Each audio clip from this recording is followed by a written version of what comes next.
ভূমি সমস্যা বিষয় লৈ বিশেষকৈ অসম চৰকাৰে মিছন বসুন্ধৰাৰ যি সুবিধা এটা প্ৰদান কৰিছে, যাৰ জৰিয়তে অসমৰ বিভিন্ন ঠাইত ৰাইজসকলে মিছন বসুন্ধৰাৰ জৰিয়তে ভূমি পট্টাৰ বাবে আবেদন জনাই আহিছে। আৰু এই সুযোগ গ্ৰহণ কৰি আমাৰ যথেষ্ট মানে ৰাইজসকলেও মাটিৰ পট্টা আবেদনৰ কাৰণে সুযোগ পাইছে আৰু পট্টা এতিয়া লাভ কৰিবলৈ সক্ষম হৈছে। তাৰ বাবে আমি অসম চৰকাৰক আমি ধন্যবাদ জ্ঞাপন কৰিছো। তাৰ সমান্তৰালকৈ মালিনীপুৰ গাঁও পঞ্চায়ত আৰু চিলাচুটি গাঁও পঞ্চায়তৰ বহুকেইখন গাঁওসমূহ এতিয়াও মানে চাৰ্ভে নোহোৱাৰ বাবে এই ব্যক্তিসকলে ভূমি পট্টাৰ বাবে আবেদন জনাব পৰা নাই। আমি বিভিন্ন সময়ত বিভাগীয় কৰ্তৃপক্ষ হওক, আমাৰ উপায়ুক্ত মহোদয়, আমাৰ চক্ৰ বিষয়াসকলকো আমি আবেদন জনাই আহিছিলো যে বসুন্ধৰা 1তো তেওঁলোকে সেই একে ধৰণৰ কথা ক'লে যে বসুন্ধৰা যদি দ্বিতীয় আহে তেতিয়াহ'লে আমি তেওঁলোকক মাটি পট্টাৰ আবেদনৰ বাবে আমি সুযোগ প্ৰদান কৰিম। কিন্তু বসুন্ধৰা 2.0তো সেই একে ধৰণৰ কথা তেওঁলোকে ক'লে যে মাটি আমি চাৰ্ভেৰ ব্যৱস্থা কৰিম আৰু বসুন্ধৰা 3ৰ আগে আমি পট্টা আবেদনৰ বাবে আমি ব্যৱস্থা গ্ৰহণ কৰিম। কিন্তু এতিয়া 31 ডিচেম্বৰৰ লাষ্ট ডেট আছিলে, সেইটো ইতিমধ্যে পাৰ হৈ গৈছে আৰু আমি জনাত আকৌ 10 জানুৱাৰীলৈকে তেওঁলোকে সময়সীমা এটা দিছে, সেইটো পাৰ হওঁ। বিশেষকৈ আমি যেতিয়া আবেদন জনাওঁ তেতিয়া তেওঁলোকে চাৰ্ভে কৰিম বুলি কয়, কিন্তু বিভিন্ন ধৰণৰ অজুহাত দেখুৱায়। বিশেষকৈ অসম অৰুণাচলৰ সীমাৰ বিবাদ দেখুৱায়, বিভিন্ন ধৰণৰ কথা কৈ তেওঁলোকে চাৰ্ভে কৰিব পৰা নাই ধৰণৰ তেওঁলোকে বক্তব্য প্ৰদান কৰিছে।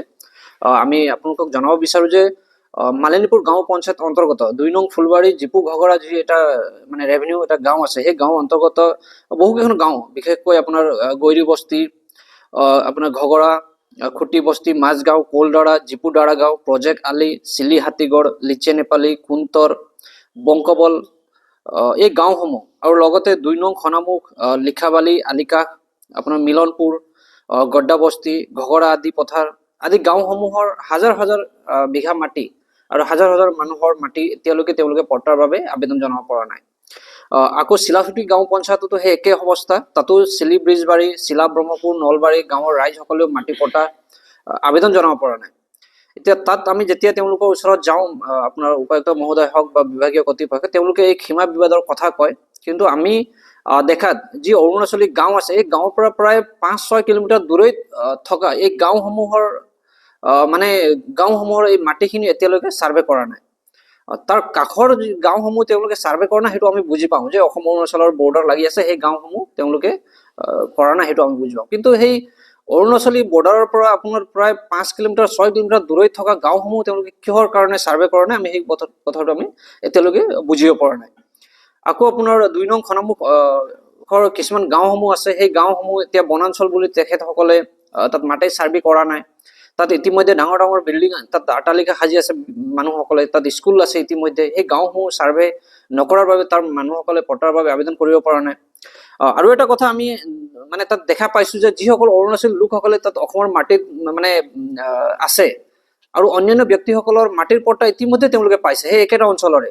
আপোনাৰ লিখাবালি আলিকা অঞ্চলৰ বহু ব্যক্তিসকলৰ মাটি পট্টাও আছে এতিয়া।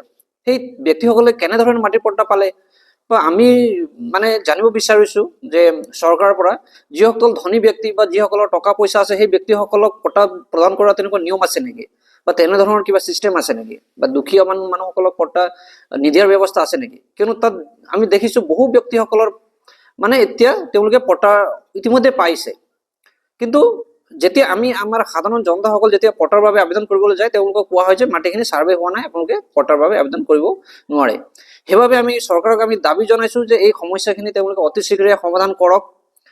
আহি থকা পঞ্চায়ত ইলেকশ্যনৰ আগে এই বিষয়সমূহ তেওঁলোকে যদি সমাধান নকৰে, ইয়াৰ প্ৰভাৱ নিশ্চয় পঞ্চায়ত ইলেকশ্যনত পৰিব। ৰাইজসকল যথেষ্ট ক্ষুভিত হৈ আছে।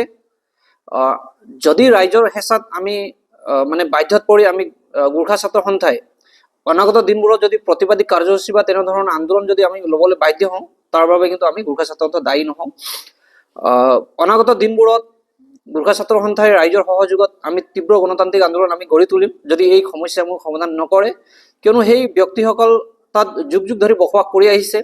বহু ব্যক্তিসকলে তাত এই হাবি বননি তেওঁলোকে চাফা কৰি জংঘল কাটি তেওঁলোকে এই মাটিখিনি উলাই লৈছে। তাত এনেকুৱা নহয় যে বাহিৰৰ পৰা নতুন মানুহ আহি তাত বসবাস কৰি সেই মাটিখিনি মানে কিবা কৰি লৈছে, অধিগ্ৰহণ কৰি লৈছে, তেনেকুৱাও নহয়।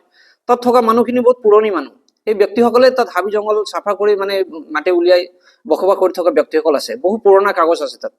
যেতিয়া আমাৰ উপায়ুক্ত মহোদয়ৰ লগত আমাৰ আলোচনা হৈছিলে তাত আমি গোটেই ডকুমেণ্টছখিনি আমি ছাবমিট কৰিছিলোঁ তাত।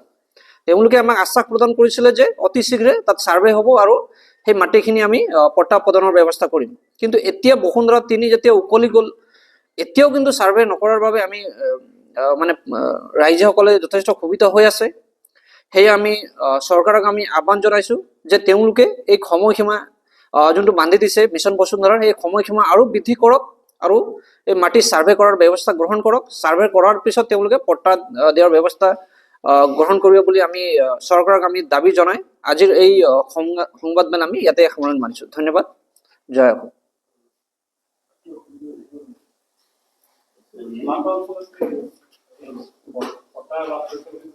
হয়,